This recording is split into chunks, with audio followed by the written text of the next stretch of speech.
Hi everyone, I'm Yuting and I'm a master's student in HCI. My partner Gina and I are going to talk about the effects of gamification on students' motivation to learn today.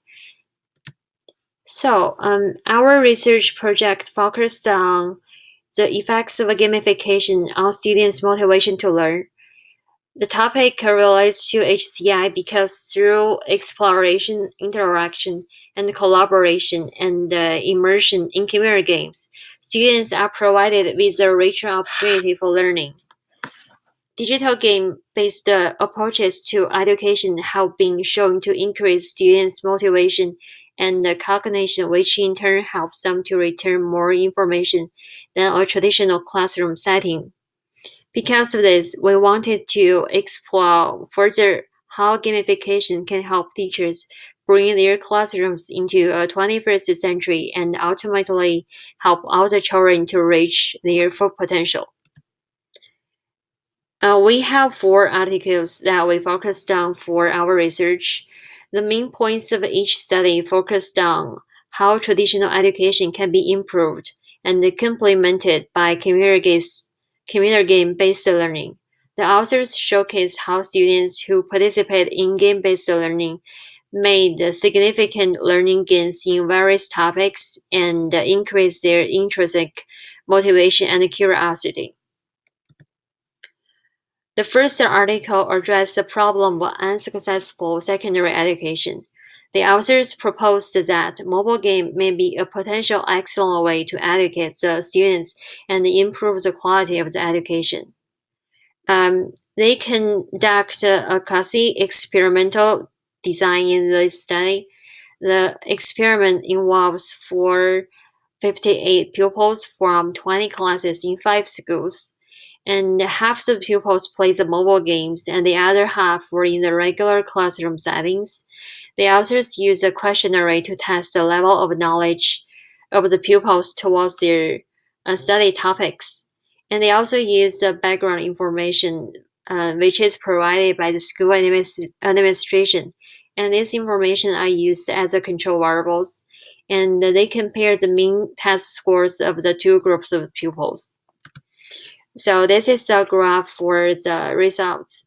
In this figure, it shows that among the 3 subject game-based learning topics, and there is one subject shows its advantage over the traditional classroom setting significantly. And for the other 2, there is a little bit improvement, but it's not significant. So our second article focused on the primary students' decreased motivation to learn about geography. The authors developed a 3D computer game and conducted a study monitoring the participants' progress using the test scores over a 3-week period. A combination of a quantitative and a qualitative method are used for the users to conduct their study. So for the quantitative part, they use pre and post tests, and for the qualitative method part, they use observations, interviews, and open-ended questions and digital records. Their hope was to use a new game-based approach that teachers would be able to increase the students' interest and motivation to learn about the specific topic. The study includes 13 students from 4th and 5th grades. So there are 4 girls and 9 boys in the study. The students had not been exposed to the subject matter previous to the experiment. And they used the result from achievement test and the motivation skills for the quantitative portion of the data collection. And this is the result for the study. So from the chart, in conclusion, the article shows that through exploration and interaction, collaboration, and immersion in computer games, the students may be provided a richer opportunity for learning about geography and other topics of interest. So my partner Gina will continue to talk about our other article summaries and the further direction of our research. Thank you, guys. Hi, everybody. I'm Gina from Chicago, and the next article that we investigated for our topic is Successful Implementation of User-Centered Game-Based Learning in Higher Education. This article is addressing the challenge of learning theoretical knowledge at a more in-depth level for students in higher education. The objective of this research was to determine the potential contribution of game-based learning for higher education. The authors utilized psychological theories in this research. One of the psychological theories is internal force master, which is related to the motivation in game-based learning. The authors also involved two psychological studies to illustrate the advantage of animation facilitations in learning and how to overcome its disadvantage by carefully using it.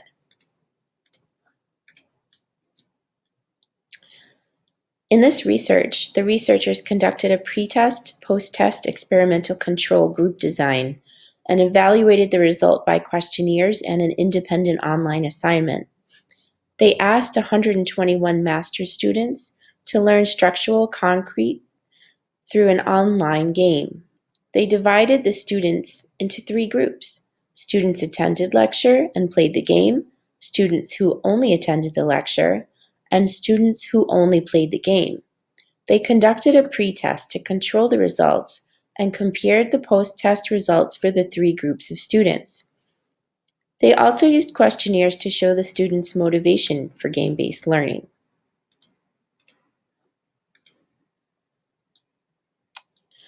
The results showed that the mean score is higher for students who playing games than those who were not playing games.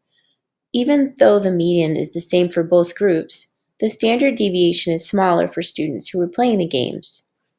For the motivation evaluation survey, the results showed that most students enjoyed the game-based learning and agree that its implementation is necessary. Most students don't feel difficulties when playing games.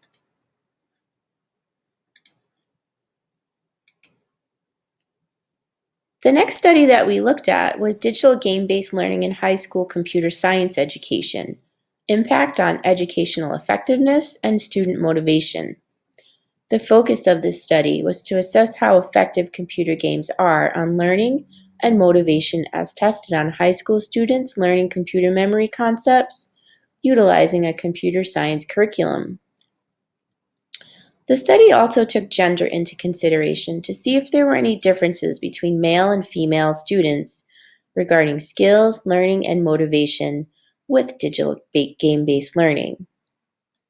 The challenge that the author addressed in her research is the intrinsic motivation of children to interact with video games and how that contrasts with students' lack of interest in normal curriculum content in a traditional classroom setting.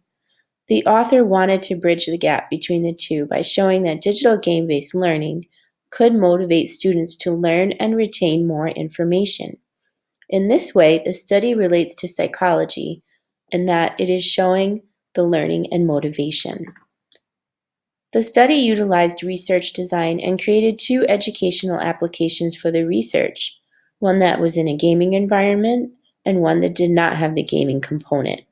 The sample was made up of 88 students who were randomly assigned to two groups.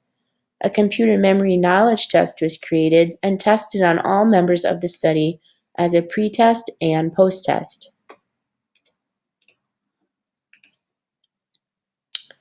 The data from the tests resulted in showing that the group that learned in a digital gaming environment retained more of the information from the computer memory concepts and were also more motivated than the students who participated in the non-gaming approach.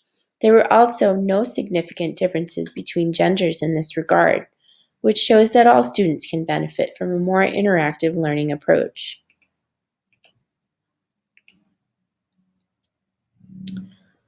These studies all relate to psychology by studying the effects of gaming on pupils' ability to problem solve, use creative thinking, and ultimately to be motivated to learn new material. It was also found that students in general took more of an independent role in their learning in this environment and had a decreased focus on grades. Furthermore, all of the studies we researched examining the impact of video games on students' motivation and engagement found positive results. However, it was unclear whether this impact is sustainable over time. Outcome comparisons across subjects may also be aided through some level of agreement and consistency on how academic achievement should be assessed in relation to game-based learning.